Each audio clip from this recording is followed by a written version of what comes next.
Hey, how's everyone doing? It's Baby Aga, and welcome back to another episode of Baby Reviews Books. So, this is a tie in with my book blog called Baby Blue Bookworm. So, as always, the blog version of this video will be available in the link in the description below. So, if you want to read alongside or look for a transcript of this video, just click the page. So today we are going to talk about Matt Haig. I will just say Haig for this video. We're going to be talking about The Midnight Library. So this is a book I've been wanting to get since like the year started.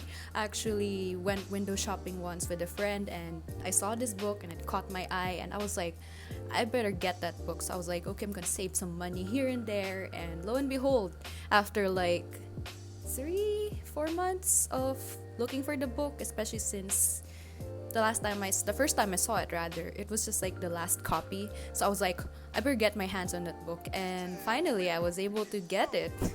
So I have a question for you guys. What if your life was a novel, but instead it was published in volumes? Or what if you could live your life again and make new choices and make new discoveries like you're part of a visual novel?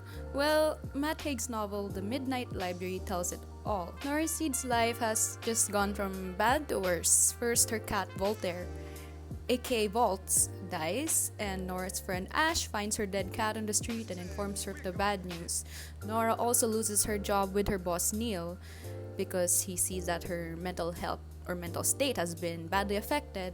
Then she's also kicked out of her band called The Labyrinths as she continues to be on bad terms with her brother Joe, and also cuts off her upcoming marriage with her now ex-fiancé Dan, as well as her ties with her best friend Izzy. All that's left is a period of self-loathing and regret, and the death of Voltaire the cat is also what specifically marks Nora's decision to end her life. So this book will be a little bit dark, but it's also philosophical. Basically, it's like a super deep book. Actually, a friend of mine recommended the book to me, and I was like, you know what, I saw that book in the shelves like a few months ago, and I also learned that it's my friend's favorite book. So yeah, you're watching this.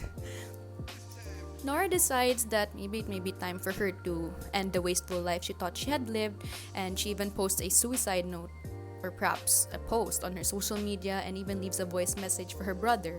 Then, of course, when she does end her life, it is actually unclear or not really stated how exactly she does it, but at exactly midnight, suddenly she enters a strange realm or building called the Midnight Library, run by an entity that resembles Mrs. Elm, who is an old friend of hers and a librarian from her childhood. And time stands still and Nora finds herself unable to escape. As Nora reads through each book she finds, she's taken into an alternate timeline in which she is given a chance to relive her life again and perhaps make the right decisions this time. And she's in a magical place between life and death as time stands still. The Midnight Library symbolizes the liminal space between life and death in which Nora can learn about the nature of reality. In religions like Buddhism and Catholicism, the space in between life and death is believed to be a powerful school to teach visitors about the mistakes they have made in life and about the core misunderstandings of their existences. It's kind of like Judgment Day, except there's also a difference that Nora is neither dead or alive, she's kind of just like in between. But it isn't really comparable to Purgatory either. You're kind of just in between, you're just existing, but you're in a different plane of your existence. Nora finds the first book entitled The Book of Regrets, which is filled with every single regret she has had from all the 35 years of her life. It also seems like a nightmare that is difficult to wake up from until she forces herself to close the book. After that, she's led to explore the rest of the library, and Nora gets to live as an alternate version of herself from different life-changing choices. And if Nora isn't happy with the current life she finds herself in, she can choose to quote-unquote die in that life and she'll wake back up in the library. Each book represents what her life would have looked like if she perhaps made a different decision, such as pursuing a life with Dan, as they lived together in the English countryside, running a pub that she and Dan dreamed of opening together. In this life, Volts wasn't also with her, but another orange cat. In this life as well, Dan looked different, not like the Dan she knew, who looked older here and a little bit more laid back. And this allowed for Nora to briefly forget about her regrets with Dan, many of which were in the last chapters of the Book of Regrets. However, the longer she spends time with Dan, Nora begins to see more of his flaws and negative traits, such as being a loudmouth or having been unsupportive of her music career. Eventually, she learns that he had an affair, and Nora, disappointed of entering this life, leaves and wakes back up in the Midnight Library. This alternate life also proves that even with different decisions, like a pub instead of a music store, or the countryside rather than the city, some things still stay the same, and Nora had realized that her relationship with Dan was never perfect, and perhaps it was needed for them to not push through with the marriage. This alternate life switching was confusing to Nora at first. Should she spend enough time in a different timeline, the memories from her root life, which is prior to her suicide attempt, would start to disappear as she would start to remember fragments from that other life. Nora enters her next life, in which she would have taken better care of Volts, but is quick to learn and realize that regardless of her decisions, Volts would still be dead, as the cat was sickly to begin with, having had a heart condition. When Nora returns again to the library, her regrets about losing Volts disappears from the Book of Regrets. This begins Nora's journey through the Midnight Library with a message from Mrs. Elm that the only way to learn is to live. Nora visits another life in which, prior to their falling out, Nora goes to Australia with her best friend Izzy, living in Bronte Beach, and after seemingly believing that she and Izzy were happy together, she learns that Izzy tragically died from a car crash on the way to Nora's birthday party. She leaves this life again and onto the next one, in which she becomes a famous Olympian and has to give a speech. In this life, Nora had continued to pursue swimming rather than having quit it during her teen years. She had listened to her father's words to become an Olympian. As Nora looks at herself in the mirror, her appearance has drastically changed, her body being fit to be an Olympian. She also finds that here, her father is still alive and the two even get in touch. She is confused at first, but from her own success, here, her father never died from a heart attack, and Nora even sees a therapist. Joe has also become her manager, and she realizes that she is a powerful influence in his life when he tells her that he went to university, something he never did in the root life, and he's even happily married. Nora's speech is about the tree of life, symbolizing what could only be her own between life and death, with each branch representing the choices we make in our life. However, even in this successful life, Nora realizes she still isn't happy, and after her speech and a system error at the library occurs, Nora wakes back up to learn that her time is running out, that it won't be midnight forever. Mrs. Elm reminds Nora about her childhood dream about becoming a glaciologist, and in this next alternate life, Nora wakes up on a ship in, you may correct me, I'm not sure how to pronounce this, Svalbard? And Nora is a lot less healthy compared to her Olympian counterpart.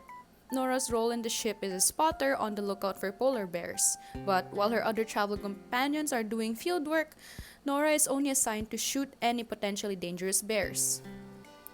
While Nora believes that this could be a life of solitude, however, that she's also surrounded by nature, and it may seem to be an ideal place for her, she suddenly feels an overwhelming sense of fear. She encounters a polar bear, and this becomes a traumatic experience for her. Once she has calmed down and they arrived in, again, I might be butchering these names, Longyearbyen. I'm not sure if I even spelled it right. Nora gets into a physical affair with Hugo, another traveler, after they have a deep talk about living alternate lives, and she still feels disconnected in this life and returns to the library. The polar bear encounter then serves as a symbol of Nora wanting to live rather than get brutally shredded to pieces by a polar bear.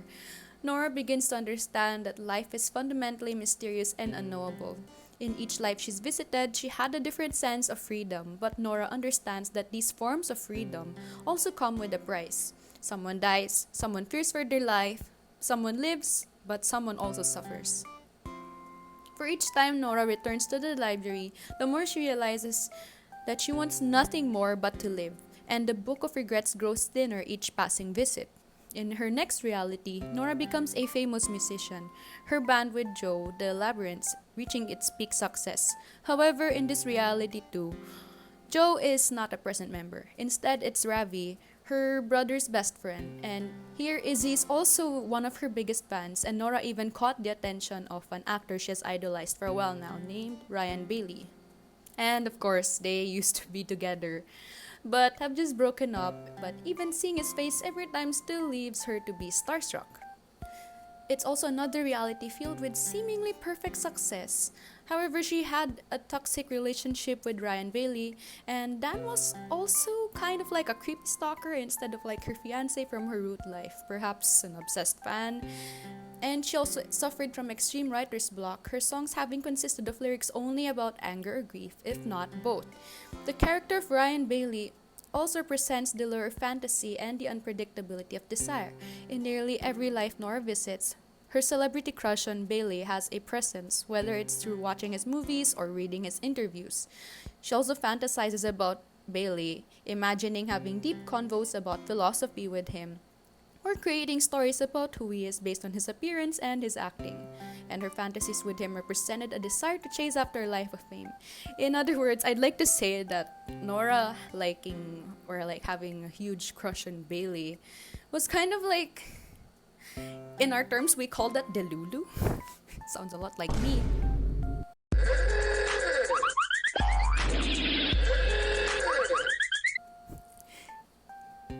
So basically, she was like imagining some kind of life with him. And I also learned that the Ryan Bailey she met in person, if not from the interviews or the movies, he's a lot different compared to what she imagined of him to be. There's also this original song from Nora's band called Howl. So I'm gonna read the lyrics because I don't know what's the tune of this. To the winter forest and nowhere to go, this girl runs from all she knows. The pressure rises to the top, the pressure rises. It won't stop. They want your body, they want your soul, they want fake smiles. That's rock and roll. The wolves surround you, a fever dream. The wolves surround you, so start to scream.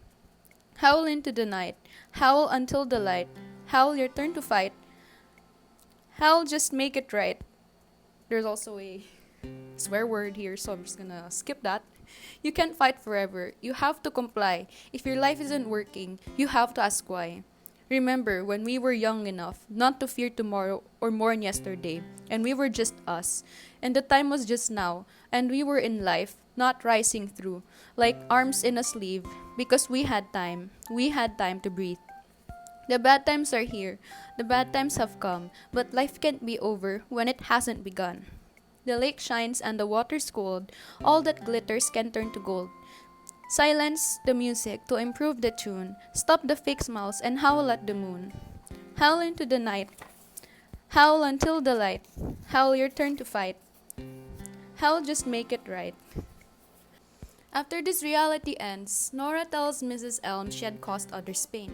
Suddenly an earthquake strikes the library as Nora tells Mrs. Elm that she had given up on trying to find and live the ideal life. The two of them are thrown into a distant memory from when Nora was younger and nearly drowned in the pool, but was almost rescued by Joe. It is through this recollection when Nora realizes that the realities that she has been visiting were all products of dreams others had for her, such as the pub being Dan's dream, Olympics as her father's, the rockstar life as her brother's, Australia as Izzy's, and so on.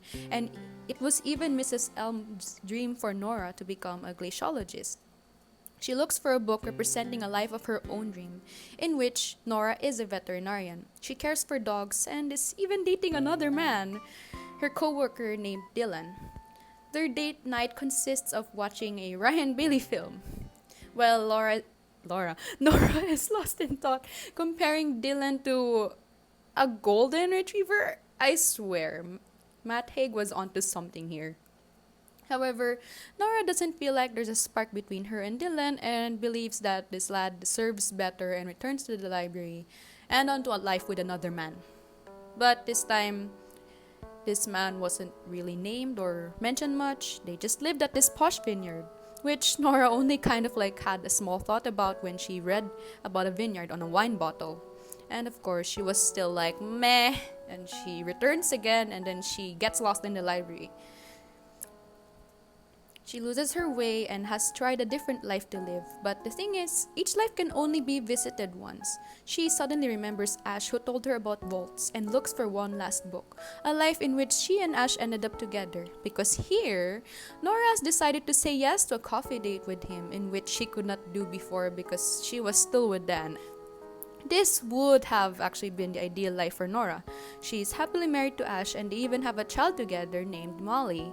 This is the alternate life Laura lives. I keep saying Laura. Nora lives in the longest, so much that she had started to forget about her root life's memories and remember more of this one's. She is also a philosophy professor, specifically teaching others the works of, I think it's pronounced Thoreau, and the modern environmentalist movements. Her brother is also alive here and is happily married to a man named Ewan Langford, or Ewan.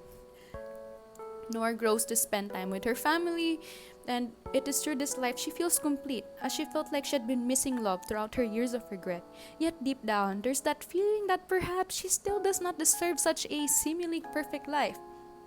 She even goes to look for Mrs. Elm, but in this reality, she had already died peacefully in her sleep, which crushes Nora, and her impact in this life leads her to return to the library one last time. She has traveled through hundreds of iterations of her life. She has experienced the heights and depths, and she has known both deep despair and wild success. But each life left her feeling like she wanted more and that something was missing. As soon as she met Molly, Nora begins to feel a profound sense of connection, which drives her to be more invested in her life there. Her love for Molly also comes with an accompanying sense of fear, which drives home the realization that for the first time in all her travels, Nora may have something that she could really lose. When she returns, the library is on fire, and each book fades away into ashes, or ashes. Get it? I'm sorry, this is me laughing at my own joke. This begins her final battle as she must decide once and for all where she truly belongs. And Mrs. Elm is also starting to fade away as the clock is moving, and if Nora doesn't make it out of the library in time, death will approach her. Nora's original life is ending faster than the clock moves. She makes one final decision to come back, and with the final help of Mrs. Elm, she hands Nora a brown fountain pen and an empty green book. And on the blank pages, she writes in big, bold letters, I am alive. Oh my god, that wasn't even dramatic. And then everything goes dark and the library disappears. Nora wakes up feeling incredibly sick and calls up her elderly neighbor, Mr. Banerjee, for help, and arrives at his doorstep, vomiting and passes out. And on the time of the watch, the last time she saw the library as well, it was around 3:40, not 3:40, it was like 3 minutes and 48 seconds past 12 midnight. She wakes up again at the hospital, and in her period of recovery, she looks through her last social media post about wanting to end her life. She deletes it and writes a new one, recounting the lessons she had learned as she lived versions of herself, but keeping the midnight library to herself, of course. Nora's brother and even Izzy return to her life, and it is through these spark reconnections Nora finds a sense of comfort and even contentment. Nora sees her root life through new eyes, and she feels renewed and like she successfully left the book of regrets to ashes of the past. When she has fully recovered, she visits Mrs. Elm, and together they play a game of chess. Mrs. Elm reflects that you never know how the game ends. Nora then ponders her next move, almost as if Mrs. Elm had known about Nora's whereabouts the whole time, in between life and death. The destruction of the Midnight Library represents Nora's decision to finally commit to her life. It represents a liminal space between life and death, and in this space, Nora is able to explore infinite possibilities, let go of long-held regrets, and have even some fun along the way. However, after a point, the more Nora travels through these lives, the less connected she feels to her life itself. The destruction of the library represents Nora's act of finally letting go of all the unlived lives and committing to the one life that she has been given. By allowing all the regrets and alternate versions of herself go to Ash. I'm sorry, I keep trying to crack a joke about Ash, the person. Nora is able to return to her life with a clearer sense of what is possible. In the final chapter, the game of chess represents the endless possibilities contained in a single life. she meets the real Mrs. Elm for a game of chess in the final chapter entitled How It Ends. The novel ends as the game has just begun and the pieces are all on the board. This setup hints at the idea that one doesn't need a library of infinite lives to experience a true sense of possibility.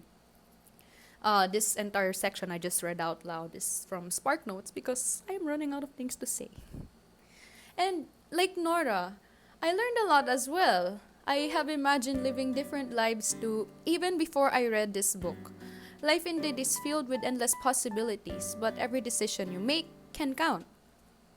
Sometimes I even like to link decisions with time travel. Although this is not possible, at least not yet, anything fixed or altered in the past can greatly impact the future.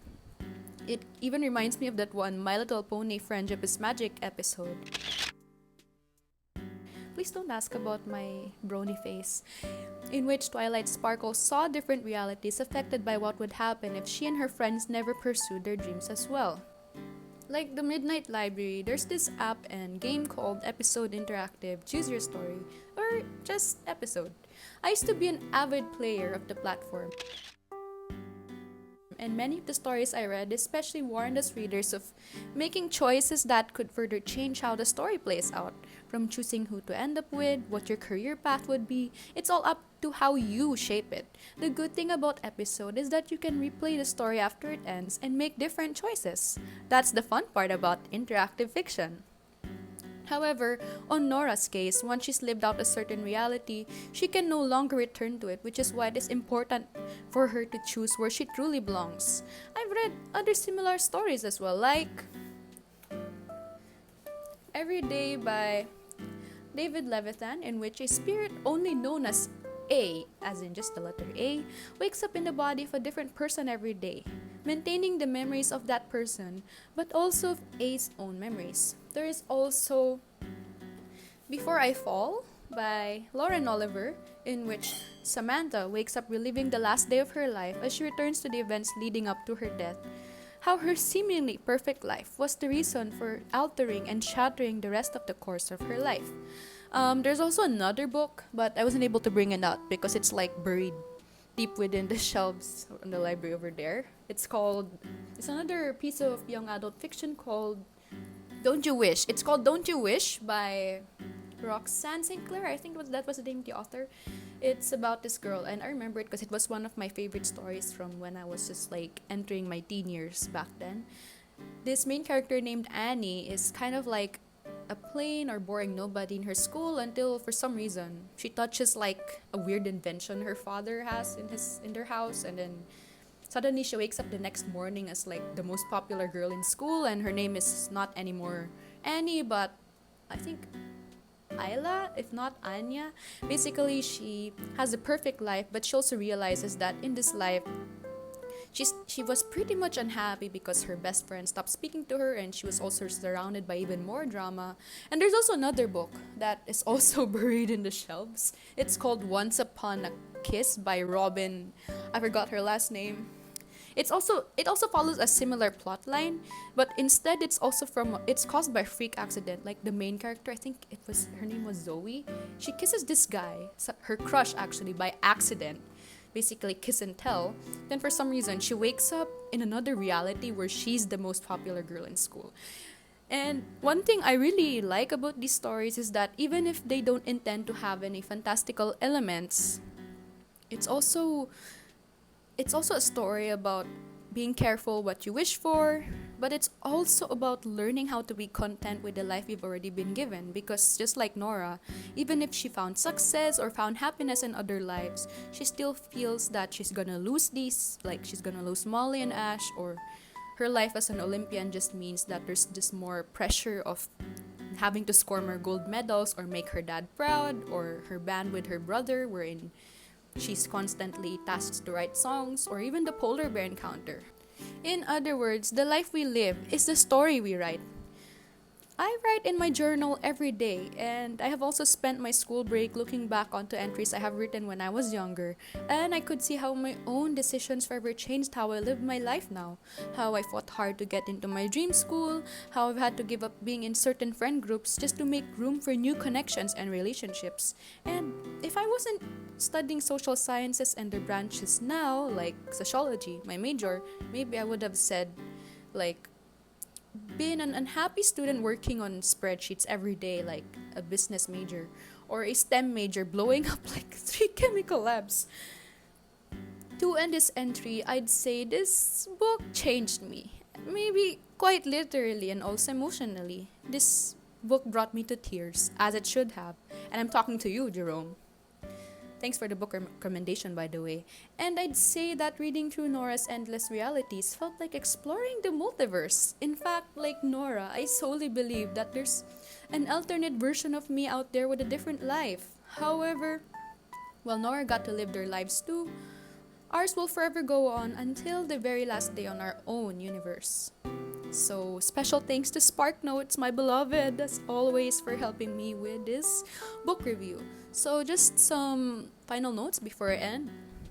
I think so far of all the book reviews I've done this year, I really like The Midnight Library. The cover is also so pretty. Like, you can tell that these are little doors, pathways to different versions of yourself or your life. And as you can tell, I forgot to mention at the beginning of this video, but it's daytime here. It's around 11 a.m. I was supposed to film this last night, but it was only around like 10:45 p.m. that I got to finish writing this post. And I was like, yeah, it's way past my bedtime. I'm probably just gonna rest so I have more energy in the morning to film. But yeah, I know that despite the title being The Midnight Library, it's daytime here. But rest assured, and you can choose to believe me or not, but I read The Midnight Library only when it was nighttime. There were like some instances where I read the book in the morning, like I read the first part before Nora's death. While it was like in the morning, I was like waiting for mom to finish having the goods packed up while we were grocery shopping, or I was just like laying in bed and just reading to see what happens after she visits her first alternate life. But yeah, I was reading the book whenever it was nighttime because, I don't know, it just felt more fitting. Like the cover alone, you can tell that this story is best read before bedtime, I guess. So you get to like live a dream, alternate dream, reality and stuff. Like me, like I had this dream the other day wherein I was a fashion designer and I was like basically designing costumes for a set. And I was also, even if I am ironically not good at designing stuff or like putting makeup on other people, I thought it was a nice dream. I've also had other dreams wherein I was like literally in a chemical lab. I was like blowing things up, which was why I wrote that I'm gonna be a STEM major that would blow up 3 different chemical labs. And there were also some dreams where I was just in a different school or had a different set of friends or even had a different partner or different families.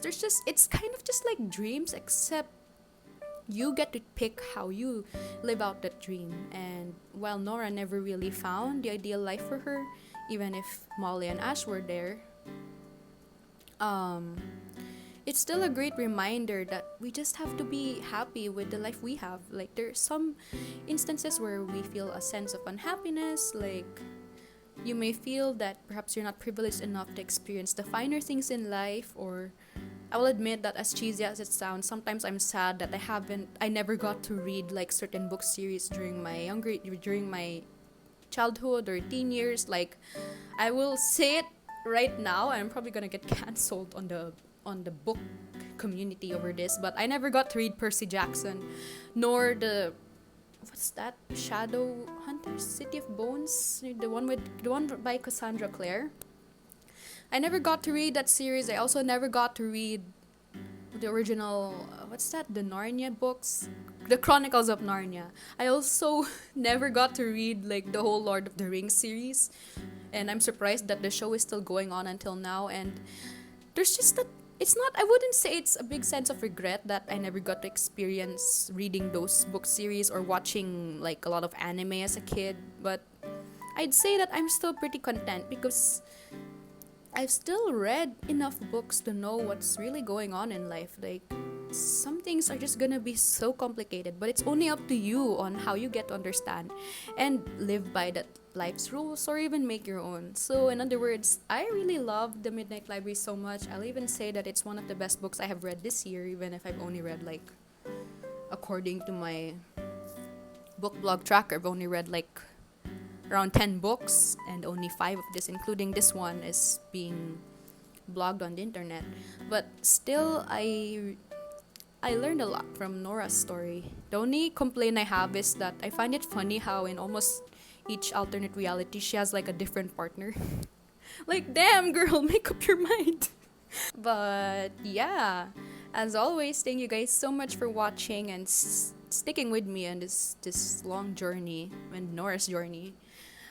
I hope you guys enjoyed reading this book or will enjoy reading this book as much as I did. And as always, be sure to follow my book blog, Baby Blue Bookworm, on WordPress for more updates and book talks. And I mean book talk as in like talking about books and not TikTok. I don't even have TikTok. I'm a fossil. And you can also subscribe to my channel, like this video or something, so that you'll also be keeping up to date with new uploads, be it about books or like adventures I'm going out on. And yeah, thank you guys so much for watching, and I'll see you guys in the next book review. Bye! I feel like I think I've been rambling a little too much because I did not expect that I would write this many. I mean, yeah, SparkNotes aided me in writing this, but still, I think I wrote a little too much.